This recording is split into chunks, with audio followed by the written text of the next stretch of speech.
ભારતીય સીમામાં ગેરકાયદેસર ઘૂસપેઠ અને ત્યારબાદ નકશામાં સિક્કિમને પોતાનો હિસ્સો દર્શાવવા અંગે ચીન સાથે ભારતની તણાવની પરિસ્થિતિ ચરમસીમાએ પહોંચી છે। ત્યારે દેશભરમાં ચીની ચીજ વસ્તુઓના વેચાણ પર પ્રતિબંધ મૂકવા માંગ કરાઈ રહી છે।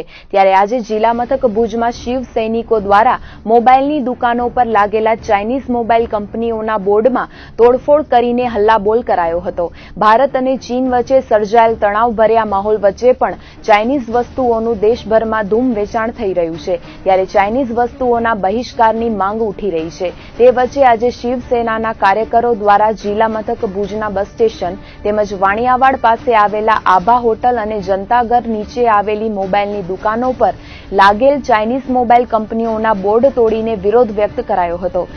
શિવ સૈનિકો દ્વારા મોબાઈલ કંપનીઓના બોર્ડ તોડીને કરાયેલ હલ્લાબોલને પગલે લોકોની ભારે ભીડ જમા થઈ ગઈ હતી। તેમજ શિવ સૈનિકો દ્વારા ચાઇનીઝ કંપનીઓના વિરોધમાં થયેલ હલ્લાબોલને કારણે લોકોમાં પણ જુસ્સો જોવા મળ્યો હતો। મોબાઈલની દુકાનોના બોર્ડ તોડાતા દુકાન માલિકો દ્વારા પોલીસ મથકે જાણ કરાઈ હતી અને પોલીસનો કાફલો ઘટના સ્થળે ધસી આવ્યો હતો।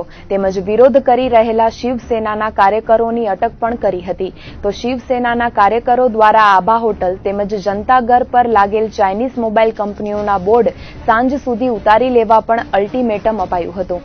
શિવ સૈનિકો દ્વારા ચાઇનીઝ વસ્તુઓના વિરોધમાં કરાયેલ હલ્લાબોલના પગલે એકઠી થયેલ ભીડમાં એવી ચર્ચા પણ જાગી હતી કે ચીન દ્વારા જે પ્રકારે ભારત સાથે આડોડાઈ કરાઈ રહી છે ત્યારે ચીની વસ્તુઓના બહિષ્કાર કરવા જે પ્રકારે શિવસેના આગળ આવી છે તે પ્રકારે અન્ય રાજકીય પક્ષો પણ વિરોધમાં બહાર આવવામાં કેમ પાછીપાની કરી રહ્યા છે।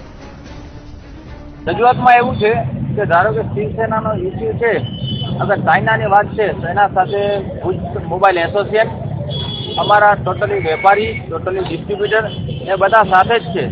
કહેવાની વાત એ છે અગર પહેલેથી જાણ કરે તો અમે બોટ બધા ઉતરાવી લઈએ ને આપણો ખોટું નુકસાન ન થાય। નુકસાન કરવાથી કોઈ ફાયદો નથી। જાણ કરવામાં આવે તો બોટ ડિસ્ટ્રીબ્યુટર છે, વેપારી છે, ભુજ મોબાઈલ એસોસિએશન છે, બધા સાથે જ છે ને ઉતરાવી લેશું આપણે। વેપારીઓ એક તો બિઝનેસ લઈને બેઠા છે તો એ લોકો ડિસ્ટર્બ થઈ જાય છે, દુકાનમાં ખોટી તોડફોડ થાય, કોઈ ગ્રાહક ભાગી જાય। એક તો મંદિરનો માહોલ છે, એમાં ગ્રાહકને બિચારાને ખોટા વેપારી અમારે નુકસાની થાય તો એ ખોટી નુકસાની છે। એના કરતાં સમય આપ્યો તો કોઈની એવી તો વેપારીની જીદ હતી નહીં કે અમે બોટ નહીં જતાવીએ કે ચાઇનામાં અમે સાથ નહીં જાતીએ, ઉતારી નાખશું। રજૂઆતમાં અમે એમ કરશું કે ભાઈ તમને તકલીફ છે તો તમે જાણ કરો, અમે એના માટે તૈયાર છીએ। તો આવી રીતે તોડફોડ ન કરો કે વેપારી બિચારા ડિસ્ટર્બ થઈ જાય, એક મંદિરનો માહોલ છે, ધંધો પણ ન કરી શકે ને કસ્ટમરો એ પણ ભાગી જાય।